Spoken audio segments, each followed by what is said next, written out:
नमस्कार दोस्तों, yoga life AC में आपका स्वागत है। आज हम योग सूत्र के ही एक विषय पर चर्चा करेंगे कि योग सूत्र में महर्षि पतंजलि ने योग को योगस्य चित्त वृत्ति निरोधा के रूप में बताया था। अर्थात वहाँ पर योग की सिद्धि अर्थात चित्त की वृत्तियों का निरोध बताया था और चित्त की वृत्तियों को निरोध करके ही हम कैवल्य अर्थात योग सिद्धि की प्राप्ति कर सकते हैं। इसी के कौन से मार्ग हैं, क्या उपाय हैं जिनसे हम योग की सिद्धि प्राप्त कर सकते हैं, उसके लिए महर्षि पतंजलि ने पहला बताया है अभ्यास वैराग्य, जो कि उच्च कोटि के साधकों के लिए है। पतंजलि योग सूत्र के पहले अध्याय का 12वां श्लोक, जिसमें कहा गया है अभ्यास वैराग्य तन्निरोधः, अर्थात अभ्यास और वैराग्य के माध्यम से इन चित्त की वृत्तियों का निरोध संभव है। ठीक है, तो हम इस चीज को कैसे समझेंगे कि अभ्यास का मतलब क्या है और वैराग्य क्या है, कैसे ये चीजें चित्त की वृत्तियों को रोकती है। हमारे चित्त जो है दो धाराओं के समान है, अर्थात इस प्रकार की नदी है जिसमें दो धाराएं बहती हैं। एक विषयों की ओर अर्थात जो हमारी इंद्रिय सुख है, विषय वासनाएं हैं, उनकी ओर जाती है, और दूसरी विवेक अर्थात ज्ञान की ओर। जो हमारी विषयों की ओर जाने वाली धारा है वो अधिक मजबूत है, अधिक प्रबल है, अधिक तीव्र है, और जो विवेक अर्थात ज्ञान की तरफ बढ़ती है वो बहुत छोटी है, बहुत कम है। हम सामान्य भाषा में जैसा कहते भी हैं कि हमारे दो मन हैं, एक जो हमें गलत कार्यों की ओर ले जाता है और दूसरा हमें सही कार्यों की ओर ले जाता है। जहां विवेक है वहां पर सभी कुछ सही है, जहां पर विषय है, वासनाएं हैं, जहां पर इंद्रिय सुख है, वहीं पर गलती की संभावनाएं है। तो यहां पर अभ्यास वैराग्य से हम कैसे करेंगे कि वैराग्य से हम उस प्रबल धारा को रोकेंगे जो हमारे विषयों की तरफ भाग रही है, वैराग्य से उसे रोकेंगे और अभ्यास के द्वारा अपनी उस चित्त की धारा को विवेक की ओर अर्थात ज्ञान की ओर बढ़ाएंगे। इस प्रकार विवेक की ओर अपने चित्त की धारा को बढ़ाकर हम अभ्यास और वैराग्य के माध्यम से चित्त की स्थिरता प्राप्त करते हैं। क्योंकि जब हमारे अंदर ज्ञान होता है, विवेक होता है, तो हमारा मन एकाग्र बन जाता है, और वही एकाग्रता की अवस्था हमारी असंप्रज्ञात समाधि की अवस्था होती है। और उसमें दूसरा बताया है क्रिया योग। मध्यम कोटि के साधकों के लिए क्रिया योग बताया है। इसमें कहा गया है तप स्वाध्याय ईश्वर प्राणिधानानि क्रिया योगः। यह दूसरे अध्याय का पहला श्लोक है। तो इसमें तप, स्वाध्याय और ईश्वर प्राणिधान, इन तीन का जिक्र है और इन तीन को क्रिया योग कहा है। यहाँ पर तीन शब्द आते हैं, एक तप, दूसरा स्वाध्याय और तीसरा ईश्वर प्राणिधान। तप का अर्थ होता है गलना, तपना। जिस प्रकार अग्नि में तपकर सोना निखर जाता है और उसी अग्नि में तपकर लोहे की अशुद्धियां भी दूर हो जाती हैं, उसी प्रकार जब हम अपने स्वधर्म पालन के लिए जो कष्ट सहन करते हैं, जिन कष्टों को हम स्वीकार करते हैं, तो उससे हम अब तपकर हम भी निखर जाते हैं, हमारा हृदय निखर जाता है। और यहाँ पर तप को भी हमें समझना होगा कि स्वधर्म पालन की जब हम बात करते हैं कि उसके लिए हमें तप करना है, तो स्वधर्म हमारा है क्या? जैसे विद्यार्थी जीवन में हमारा धर्म है शिक्षा को ग्रहण करना। उसके लिए हमें जिस भी प्रकार से जो भी कष्ट मिलते हैं, हमें गर्मी सहनी पड़ती है, ठंड सहनी पड़ती है, विपरीत परिस्थितियां सहनी पड़ती है, हर परिस्थिति में हमारा धर्म है कि हम शिक्षा को अपनी अच्छे से ग्रहण करें। इसी प्रकार स्वाध्याय, स्वाध्याय का अर्थ होता है स्वयं का अध्ययन। एक होता है मूल्यांकन और दूसरा होता है अध्ययन। तो हमें क्या करना है इसमें? पहले तो स्वयं का अध्ययन करना है, फिर मूल्यांकन करना है। हम स्वयं का अध्ययन कैसे कर सकते हैं? पहले हम देखेंगे कि हम अपने जो हमारे नैतिक मूल्य हैं, धार्मिक ग्रंथ हमारे बताते हैं, वेद हमारे बताते हैं, उसके अनुसार क्या हम अपना जीवन जी रहे हैं? क्या हम योग मार्ग पर अपना जीवन जी रहे हैं? क्या हम सत्य का अपने जीवन में पालन करते हैं, अहिंसा का अपने जीवन में पालन करते हैं? क्या हम कोई गलत कार्य तो नहीं करते? हम इन सब विषयों का अध्ययन करेंगे और इसमें हम माध्यम बनाएंगे अच्छी पुस्तकों को, अच्छे ग्रंथों को, सदग्रंथों, और उनके माध्यम से हम स्वयं का अध्ययन करेंगे और मूल्यांकन करेंगे और अपने आप में हम सुधार करने का प्रयास करेंगे। तो ये हुआ हमारा स्वाध्याय। तीसरा है ईश्वर प्राणिधान। ईश्वर प्राणिधान का मतलब होता है ईश्वर को धारण करना, ठीक है, अर्थात ईश्वर के जो श्रेष्ठ गुण हैं उनका मनन चिंतन करना, प्रत्येक क्षण अपने हर कर्म को ईश्वर को समर्पित करना। हमने अपने पिछले एक वीडियो में ईश्वर के स्वरूप के बारे में जब समझा था तो हमने ईश्वर के कुछ गुण जाने थे कि ईश्वर न्यायकारी है, ज्ञानवान है। तो हमें ईश्वर के उन गुणों का मनन चिंतन करना है, अर्थात उसके अनुरूप बनने का प्रयास करना है कि हमें ज्ञान को अर्जित करना है, अब क्योंकि हमें ज्ञानवान बनना है, हमें न्यायकारी बनना है, हमें दयालु बनना है, क्योंकि ये ईश्वर के गुण हैं और उन्हीं गुणों को हमें धारण करना है। हमारा तीसरा आता है, तो हमारा तीसरा बताया है अष्टांग योग, जिसकी हमने पहले भी एक संक्षिप्त रूप में चर्चा की थी। अष्टांग योग क्या है हमारा? यम नियम आसन प्राणायाम प्रत्याहार धारणा ध्यान समाधिश्च अष्टावंगानी, अर्थात ये 8 हमारे योग के 8 अंग हैं। और हमने लास्ट अपने वीडियो में ये भी चर्चा किया था कि यहाँ पर अंग का मतलब है कि इन सब का एक साथ अभ्यास करना है, एक साथ इन सबको लेकर चलना है, तभी हमारा अष्टांग योग सिद्ध होगा, तभी हमारी अष्टांग योग के मार्ग से होने वाली साधना पूर्ण होगी, तभी हम योग के जो लक्ष्य है उन्हें प्राप्त कर सकते हैं। अब हम पहले अंग पर चर्चा करते हैं। पहला अंग है यम। तो हमारे यम क्या है? अहिंसा सत्य असत्य ब्रह्मचर्य अपरिग्रह यमा, अर्थात अहिंसा सत्य असत्य ब्रह्मचर्य और अपरिग्रह, ये 5 हमारे यम है। अहिंसा का अर्थ होता है मन वचन कर्म से किसी भी प्राणी को किसी भी प्रकार का कष्ट ना देना। और इसमें जो हम कष्ट देने की बात करते हैं वो मन वचन कर्म, हम तीनों की बात कर रहे हैं कि मन से भी, वचन से भी और अपने कर्मों से भी। लेकिन यहाँ पर एक चीज और समझने की है कि अगर हमें किसी को भी नहीं मारना, किसी को भी कष्ट नहीं देना, तो क्या हमारे जो सीमा पर जवान खड़े हैं, सैनिक हैं, तो क्या वो अहिंसा का पालन करते हैं? क्या वो हिंसक हैं? नहीं, वो जो कार्य करते हैं वो भी अहिंसा की ही श्रेणी में है। क्यों? क्योंकि इसी में आगे आता है कि धर्म स्थापना और न्याय व्यवस्था तथा मानव कल्याण के लिए की गई हिंसा भी अहिंसा के तुल्य है। तो यहाँ पर समझने की आवश्यकता है कि यहाँ पर हिंसा का उद्देश्य क्या है। अगर हम अपने निजी स्वार्थों के लिए हिंसा करते हैं, अपनी भलाई के लिए करते हैं, तो वो हिंसा है। जब हम राष्ट्र समाज आदि की स्थापना के लिए करते हैं, न्याय व्यवस्था बनाए रखने के लिए करते हैं, तो वो अहिंसा है।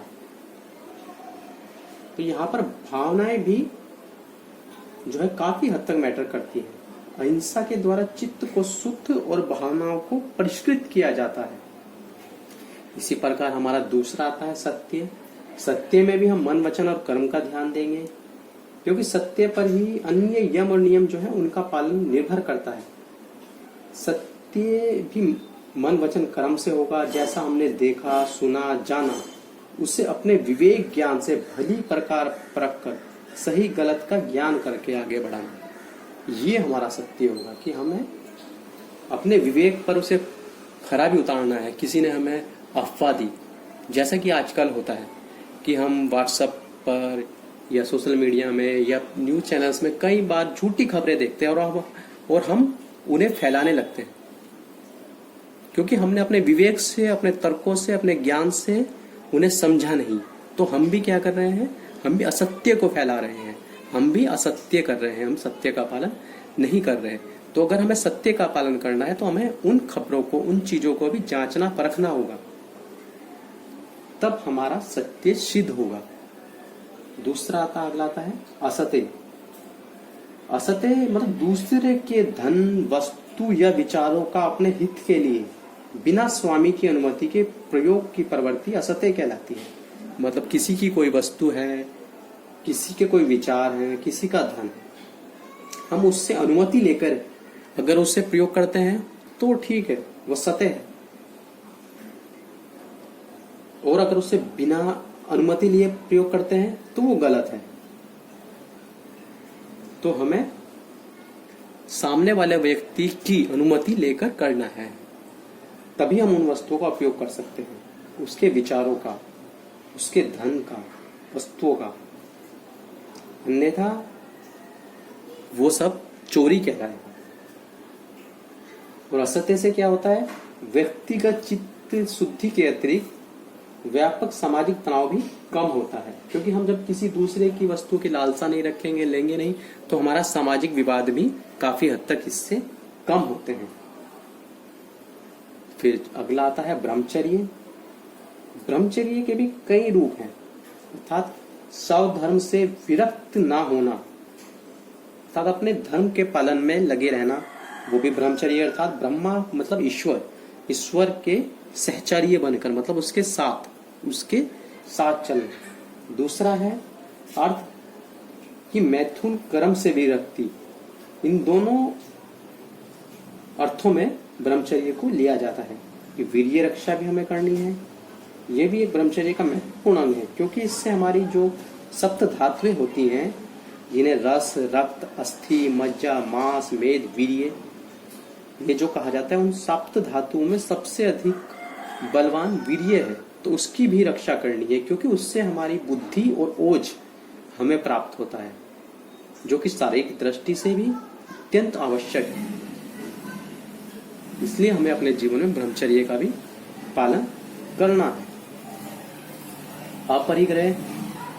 अपरिग्रह का मतलब होता है कि हम अपने स्वार्थ सिद्धि के लिए अनावश्यक रूप से जो संग्रह करते हैं वो परिग्रह कहलाता है। कि हम अपने लालच के लिए, अपने स्वार्थ के लिए अनावश्यक रूप से, आवश्यकताओं से अधिक धन संग्रह, संपत्ति का संग्रह जो करते रहते हैं, वो परिग्रह है। हमें वो भी नहीं करना। इसका मतलब ये नहीं कि हमें धन नहीं कमाना या व्यवसाय नहीं करना, हमें सब कुछ करना है, लेकिन आवश्यकता अनुसार।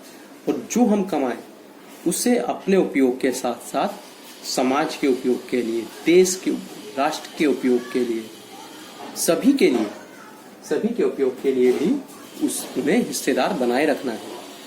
कि ऐसा नहीं कि हमने कमाया और उसे दबाकर रख दिया। अगर हमारे पास अधिक धन हम कमा रहे हैं, अधिक है, तो उसमें से अपने उपयोग के साथ करें, अपना उपयोग करें, अपने भविष्य के लिए भी संचित करें, और साथ ही जरूरतमंद लोगों की सेवा में भी उस धन को खर्च करें। तो ये हमारा यम होता है। यम हमारे सामाजिक नियम है। सामाजिक, अगर समाज यम पर चलता है तो समाज में अनेक बुराइयां अपने आप ही समाप्त हो जाएंगी। अब हमारा अगला है नियम। तो सोच, संतोष, तप, स्वाध्याय, ईश्वर प्राणिधानानि नियमः। तो यहाँ पर भी 5 है नियम भी हमारे। सोच, संतोष, तप, स्वाध्याय और ईश्वर प्राणिधान। इसमें तप, स्वाध्याय, ईश्वर प्राणिधान हमारा क्रिया योग में भी आया था, वही सेम यहाँ पर भी है। यही 3 नियम जो है क्रिया योग कहलाते हैं। और बाकी 2 नए हैं हमारे, सोच और संतोष। अब हम इन्हें समझते हैं। सोच का तात्पर्य होता है शुद्धि, और शुद्धि का अर्थ जीवन में बाह्य तथा आंतरिक शुद्धि दोनों से है। यहाँ पर हम बाह्य शुद्धि के लिए स्नान करते हैं, साफ सफाई करते हैं अपनी अपने आसपास, ये सब हमारी बाह्य शुद्धि है। और आंतरिक शुद्धि के लिए हम अपने विचारों की शुद्धि, विचारों की पवित्रता, इसी के लिए हम तप करते हैं, इसी के लिए हम ईश्वर प्राणिधान करते हैं, इसी में हम दया, परोपकार, ये सब हमारे अंतः शुद्धि के उपाय हैं। इनसे क्या होता है, हमारा राग, द्वेष आदि मन हमारे मन से मिट जाते हैं। जब हमारे मन से राग, द्वेष, ईर्ष्या, ये सब मल जो है मिट जाते हैं, ये सब विकार जो है मिट जाते हैं, तो हमारा मन शुद्ध होता है। और जब मन शुद्ध होगा तभी वो स्थिर होगा। जब तक हमारे मन में वासनाएं होंगी, राग द्वेष होगा, ईर्ष्या होगी, तब तक हमारा मन कभी स्थिर नहीं हो सकता। तो इसलिए इन सोच का अत्यधिक महत्व है। इसके अतिरिक्त कुछ अंतःअंगों की शुद्धि के लिए भी अब हमारे योग में षट कर्म बताए गए हैं, जिससे हमारे अंदर के अंगों की शुद्धि होती है। जैसे नेति, लोली, त्रियटक, कपालभाति, ये हमारे अंतः शुद्धि के लिए है, ये भी अंदर के अंगों की शुद्धि के लिए ही है। अब अगला आता है आसन। तो आसन को योग सूत्र में किस प्रकार से बताया गया, वो कहा गया है स्थिरम सुखम आसनम, अर्थात जो स्थिर और सुखदायी हो वह आसन है। वैसे तो आसन का अर्थ बिछोना भी होता है, जिस पर हम बैठते हैं उसे भी हम आसन कहते हैं, लेकिन यहाँ पर योग सूत्र में कहा गया है कि जो स्थिर है और सुखदायी है, मतलब जिस पर हम स्थिर होकर सुखदायी रूप से बैठ सके वही आसन है। इसके अतिरिक्त कुछ नहीं कहा गया। मतलब हमें अपने शरीर को स्थिर रूप से बैठना है। जब आसन का अभ्यास में स्थिरता का भाव आ जाएगा तभी हम आगे की प्रक्रियाओं में बढ़ सकते हैं। तो इसीलिए उन्होंने कहा है पतंजलि योग सूत्र में, महर्षि पतंजलि ने, कि जब आसन में स्थिरता आ जाएगी तो उससे क्या होगा, हमारा ततो द्वंदा निभिघाता, अर्थात उससे जो हमारे द्वंद्व हैं, हमारे शरीर में जो द्वंद्व हैं उनका अंत हो जाएगा। आसन की सिद्धि से जैसे हमारा सर्दी, गर्मी, जाड़ा आदि जो द्वंद्व हमारे शरीर में चलते रहते हैं, जो स्थिरता चलती रहती है, वो उन सभी का नाश हो जाएगा। तो आसनों का मुख्य उद्देश्य शारीरिक तथा मानसिक कष्टों से मुक्ति दिलाना है, हमारे शरीर को मजबूत बनाना है, हमारे शरीर को जो मानसिक प्रक्रियाएं हैं उनके लिए मजबूत करना है। कि समझिए कि अगर हमारे शरीर में कोई व्याधि होगी, कोई बीमारी होगी, कोई दुख होगा, कोई कष्ट होगा, और अगर हमारा शरीर जो है स्थिर ही नहीं रह सकता, तो आप सोचिए हम कैसे ध्यान कर सकते हैं, कैसे प्राणायाम कर सकते हैं, कैसे हम आगे की प्रक्रियाएं कर सकते हैं। तो यहाँ पर आसन का उद्देश्य सिर्फ और सिर्फ शरीर को मजबूत बनाना और शरीर को स्थिर और संतुलन देना है। हमारा अगला आता है प्राणायाम। प्राणायाम में कहा गया है तस्मिन् सति श्वास प्रवासो गति विच्छेद प्राणायाम, अर्थात इसमें मतलब आसन में स्थिर होने के बाद श्वास और प्रवास की गति का विच्छेद, अर्थात जो अंदर है अंदर रोकना, बाहर है तो बाहर रोकना, इस प्रकार से बताया गया है। तो इसी के हिसाब से हमारे कई प्राणायाम बने हैं, लेकिन मुख्य रूप से अगर हम प्राणायाम को समझें तो इसमें तीन चीजें आती हैं। पहली रेचक, दूसरी पूरक और तीसरी कुंभक। रेचक का अर्थ है श्वास लेना, पूरक का अर्थ है श्वास छोड़ना और कुंभक का अर्थ है श्वास रोकना। इन तीन क्रियाओं को मिलाकर ही हमारे विभिन्न प्रकार के प्राणायाम जो हठ योग में बनाए गए हैं वो बने हैं। अब चाहे उसमें हमारा कपालभाति वैसे तो प्राणायाम नहीं है, लेकिन वो भी एक प्रक्रिया है। श्वास को अंदर लेना है, बाहर छोड़ना है और रोकना है। भस्त्रिका, अनुलोम विलोम, नाड़ी शोधन, ये सब प्राणायाम इन्हीं विधियों से बने।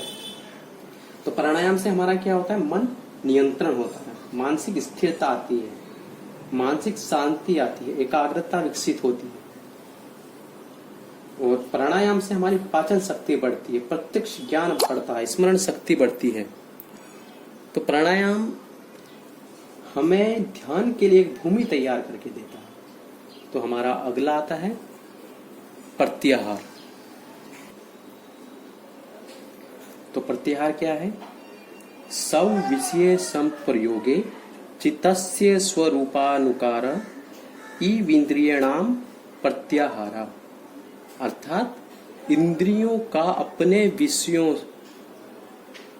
यानी जो बाह्य विषय हैं उनसे हटकर अंतर्मुखी हो जाना प्रत्याहार है। मतलब विपरीत दिशा में मुड़ जाना। प्रत्याहार दो शब्दों से मिला है, प्रति और आहार। इसमें प्रति का मतलब है विपरीत और आहार का मतलब है इंद्रियों का जो सुख है उनसे पीछे की तरफ मुड़ जाना, अर्थात इंद्रियों का अंतर्मुखी हो जाना। अपने विषयों के संबंध से रहित होने पर इंद्रियों का जो चित्त के स्वरूप में एकीकार हो जाती है वही प्रत्याहार है। जैसे कि मधुमक्खी रानी मक्खी का अनुसरण करती है, इसी प्रकार जो हमारी इंद्रियां हैं वो अपने राजा यानी कि मन का अनुसरण करती है। जब हमने प्राणायाम से अपने मन को नियंत्रित कर लिया तो हमारी इंद्रियां स्वतः ही अंदर की ओर हो जाती हैं, वो अंतर्मुखी हो जाती हैं। अब इसमें एक और चीज समझने की है कि जो हमारे यम नियम आसन थे और प्राणायाम, इन्हें हम कहते हैं बहिरंग अर्थात बाह्य अंग, जो बाह्य जगत से जुड़े हुए हैं। और धारणा ध्यान समाधि इन्हें कहते हैं हम अंतरंग, अर्थात जो हमारे अंदर की ओर जुड़े हुए हैं, हमारे मन से जुड़े हुए हैं। और प्रत्याहार बहिरंग और अंतरंग के बीच एक सेतु का कार्य करता है। तो हमारा अगला है धारणा। तो धारणा को पतंजलि योग सूत्र में बताया गया है देश बंध चित्तस्य धारणा, अर्थात चित्त को किसी स्थान विशेष, देश यहाँ पे कहते हैं स्थान, कि हमारे वो स्थान हमारे शरीर के अंदर का भी हो सकता है, बाहर का भी हो सकता है, उसमें बांधना, अर्थात मन को एकाग्र करना, मन को अपने चित्त को एक बिंदु पर लाना। इसमें हम कई बार जैसे श्वासों पर हम अपने ध्यान को बांधते हैं, मन को बांधते हैं, अपने चित्त को बांधते हैं। बाह्य वस्तुओं पे जैसे ईश्वर में, किसी मंत्र में, ओमकार पर प्रणव हम उच्चारण करते हैं, उस पर भी हम अपने चित्त को बांधते हैं किसी मंत्र पर, या अपने शरीर के किसी अंग जैसे नाभि चक्र, हृदय, कमल, नासिका का अग्रभाग, भौं के बीच में हमारा जो आज्ञा चक्र है वहां पर। इस प्रकार से हम किसी स्थान विशेष में अपने मन को बांधने का अर्थात स्थिर करने का प्रयास करते हैं। हमारा अगला आता है ध्यान। तो ध्यान को पतंजलि योग सूत्र में कैसे बताया है? तत्र प्रत्येकात्म व ध्यानम, अर्थात जब हमने जिस वस्तु में धारणा की थी वहां पर मन एकाग्र हो जाता है, वहां पर मन ठहर जाता है, तो उसे ध्यान कहते हैं। धारणा में हमने क्या किया था? मन को एक बिंदु पर, एक स्थान पर हम लेकर आए थे, और ध्यान में उस स्थान पर, उस बिंदु पर मन स्थिर हो चुका है। अब हम किसी और बिंदु, किसी और स्थान पर नहीं है, हम सिर्फ उसी बिंदु, उसी स्थान पर, वहां पर हमारा मन एकीकार हो चुका है। यह एक मानसिक प्रक्रिया है, इससे मानसिक शक्तियों का एक स्थान पर केंद्रीकरण होना होता है।